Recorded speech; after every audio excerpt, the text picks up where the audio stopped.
My church is my home adalah moto gereja kami di Tower of Praise Church. Itu terinspirasi dari Efesus 2 ayat 19 yang berbunyi, demikianlah kamu bukan orang asing dan pendatang, melainkan kawan sewarga dari orang-orang kudus dan anggota-anggota keluarga Allah. Dalam sebuah gereja, kita menjadi anggota daripada keluarga Allah, ibarat sebuah keluarga, sebuah rumah di dalamnya ada anggota-anggota keluarga. Dan apa sebetulnya yang membuat kita menjadi anggota keluarga Allah? Apakah kita sendiri yang menyematkan status sebagai anggota keluarga Allah? Ternyata Rasul Paulus memberikan panduan kepada kita untuk memahami siapa sebetulnya anggota keluarga Allah itu.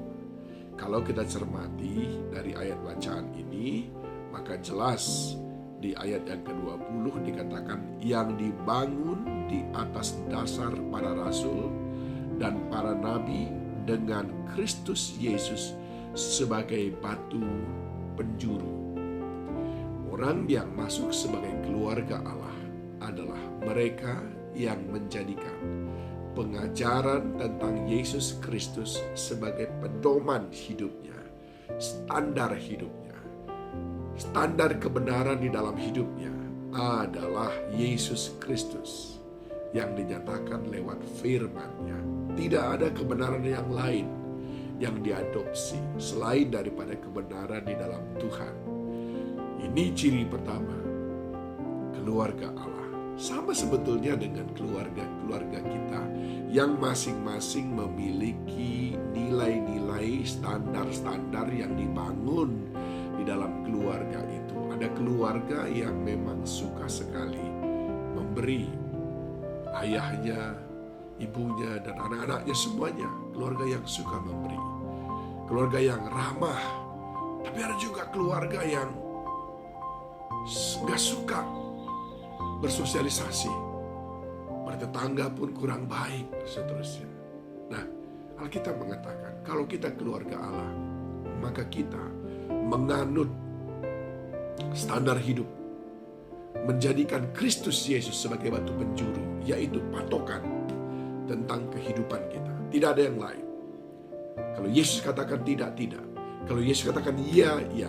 Kalau Yesus katakan itu hitam, kita katakan itu hitam. Kalau Yesus katakan itu putih, kita katakan putih. Kalau Yesus katakan itu berdosa, dan kita mengatakan yes, itu berdosa. Kita sepakat dengan Dia. Nilai dan standar kebenaran kita ada di dalam Dia. Yang kedua, siapa yang disebut dengan keluarga Allah? Lalu dilanjutkan di dalam ayat berikutnya, di dalam Dia tumbuh seluruh bangunan, rapi tersusun menjadi bait Allah yang kudus di dalam Tuhan. Yang kedua dikatakan, yang menjadi keluarga Allah itu adalah cirinya orang-orang yang mau tumbuh, orang yang terus berkembang, namun tersusun rapi, berkembang dan rapi tersusun. Keluarga Allah itu keluarga yang terus bertumbuh. Dia bertumbuh dalam pengenalan, dia bertumbuh di dalam berkat-berkat, dia bertumbuh dalam kesehatan, dia bertumbuh di dalam kemenangan demi kemenangan yang dia miliki, dia bertumbuh dalam pengajaran-pengajaran, namun tetap hidup rapi. Tidak ada iri hati di sana, tidak ada perpecahan, tidak ada kedengkian. Itu semuanya jauh dari keluarga Allah. Keluarga Allah adalah keluarga yang kelihatan terus progresif, namun pada saat yang sama terus adem, rendah hati, terus saling menolong satu dengan yang lain, sehingga tidak ada konflik, tidak ada perpecahan, semuanya tersusun rapi. Keluarga Allah gak suka ribut-ribut ya. Dan yang ketiga, saudaraku, Ayat 22, di dalam Dia kamu juga turut dibangun menjadi tempat kediaman Allah di dalam Roh.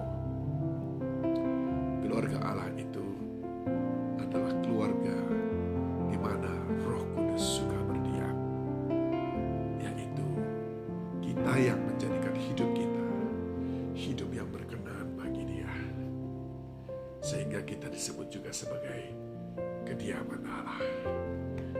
Keluarga Allah itu adalah tempat Allah tinggal. Perkataan kita, perbuatan kita, semuanya ada di dalam kontrol Allah. Dan kita mengizinkan Dia yang memerintah atas kehidupan kita. Kita mengizinkan Dia menjadi kepala dalam hidup kita. Kiranya saudara menemukan bahwa diri saudara pun menjadi bagian daripada keluarga Allah dengan 3 ciri yang tadi saya sampaikan. Kristus Yesus adalah standar dalam hidup kita. Tidak ada yang lain. Itu selalu menjadi patokan dalam hidup kita. Kita berkembang, terus makin besar, namun tetap tertib. Tiada keributan, tiada perpecahan.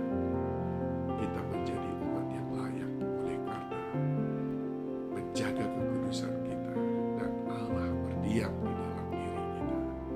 Kita menjadi rumah kediamannya. Dia menjadi kepala, Dia yang berdaulat atas hidup kita.